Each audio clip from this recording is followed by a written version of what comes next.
Hi everyone, Tony here from Lightwave Digital. Today I'm going to be interviewing Graham Gazzard. He's a 3D artist who's based in the UK.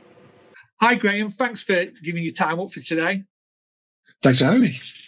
So can we start by you telling us a little bit about yourself and the work you do with Lightwave? Sure. I'm Graham. I go by Graham TG online. I'm from the southeast of the UK. I suppose by day I work in a very boring 9-to-5 office job, but by night I guess you call me a Lightwave hobbyist, working with Lightwave to create mainly sci-fi and occasionally aviation style images.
Cool. What kind of got you into Lightwave? What kind of, when you say you do sci-fi, what kind of sci-fi work do you do?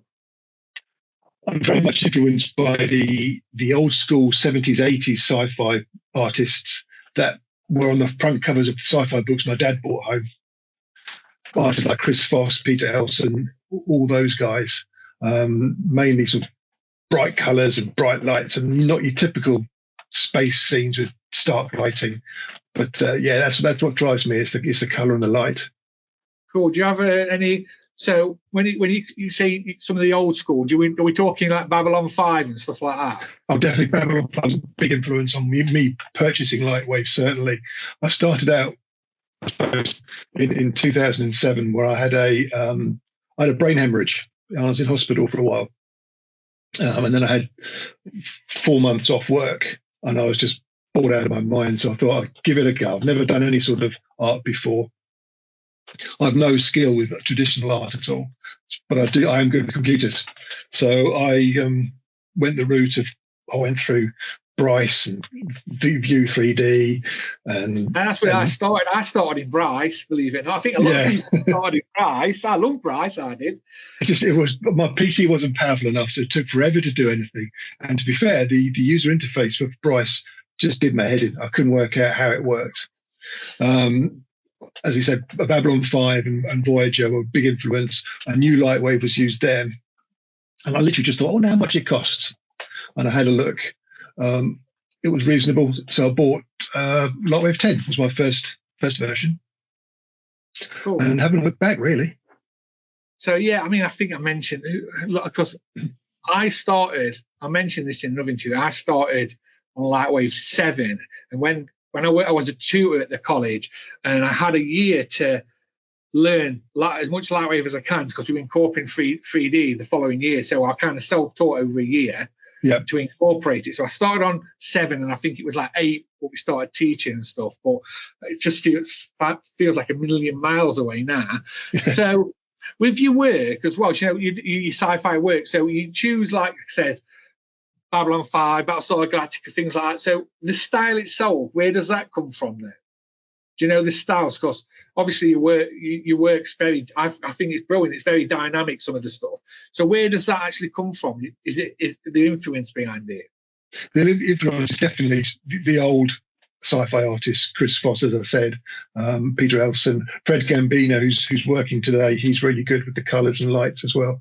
Yeah, I'm friends with Fred Gambino. Yeah, he came to the college and did a talk for this event I do, and he brought some of his work in like picture frames, but they look like photorealistic. Yeah. And he's a fellow lightwaver. He uses a bit of Modo as well, but he's a fellow lightwaver as well. Oh, cool. And he's a great guy, very talented and stuff. Yeah, and I've got his books. I've got some of his books as well.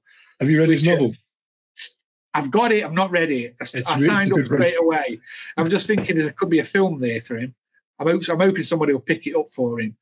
But yeah, so when you come to creating your work, can you tell us a bit about the process? So what's the kind of main process with start to finish kind of?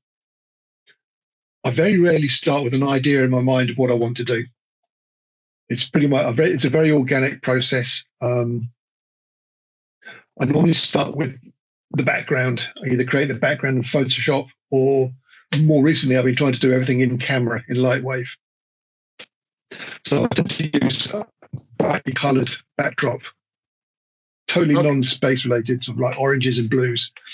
And then from there, I just start building it from the back to the front, so to speak. I'm very fond of using green planets and rocks and things like that to add a bit of movement and life to the scene. Cool. But I get the most pleasure out of just fiddling around the lighting. The way that Lightwave uses lighting is fantastic. Yeah. You can virtually paint with light and colour.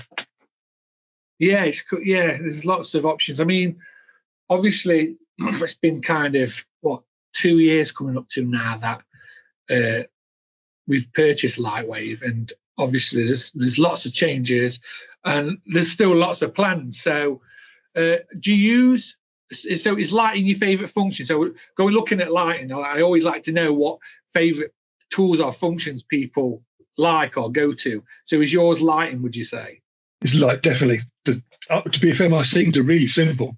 It's normally just one or two really powerful distant lights going on in there, and you just rotate it until it catches the edges of the subject or whatever you want to highlight.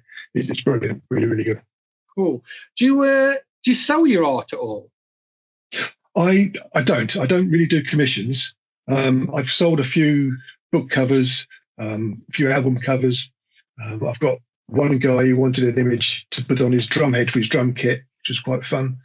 All right, cool. Yeah, anything that I create, I normally put out on the website at all, so if you can pick it up there. But if you want to use it for something, I'm always open to discussions. Yeah, because I was there, obviously, as we're speaking, I want to show lots of your work coming up and that. So, but I don't know, because obviously there's the copyright issues that they're based on, or I don't know what the copyright issues is, because I'm just imagining that some of the pieces of art in frames on people's walls in the house, especially because there's so many Battlestar Galactica and Babylon 5 fans that just look really cool, especially on camera, it's a large print. But like I say, I would look into it just personally, but I don't know what the copyright is behind it. I just think it'd look really cool, because some of them pieces of art, and I see what you mean. So would you say that once you've got the idea for the background and what ship you're going to do, then you match the lighting up with the background to make the ship look kind of the way you want it to look like? That's it, yeah. Sorry. I say I often use a volumetric light in front of the camera to add a bit of colour and texture to the scene. Cool. Do you? What version of Lightwave are you currently using? Are you using any of the newer versions? I'm on Lightwave 2025. I got it last week. Okay. So I'm exploring that at the moment. But for the backgrounds, if I create a background, I tend to use Lightwave 11. Wow. Because of the volumetric lights that work exactly how I want it. But backgrounds in 11, bring in 2025. Yeah. Looking at 11 and 25, there is quite a lot of changes. Yeah. But there is once you get into the volumetrics and the VDU stuff, I think you'll find it quite powerful. It's just learning it and stuff, and we are working on more tutorials for that and stuff. So they will actually come out. Do you? So you've got like a series of different arts to do with like I said, Babylon, Battlestar Galactica, and so on. Do you have a series that you haven't done yet that you're thinking to explore? Do you know what I mean? So I know it's Star Trek and different ones. Is there anything else you're thinking of? I'd love to do a bit more on The Expanse, which is which is more realistic lighting and more realistic. That's a fairly new one, isn't it? Is that a fairly new series? Yeah, it was on Amazon a couple of years ago. It's now come to an end. I've seen it. Yeah, it is really good and stuff. So yeah. So are the ships? Do you model the ships, or are they preset models that you kind of clean up and use? I'm not a modeler in any sense of the word at all.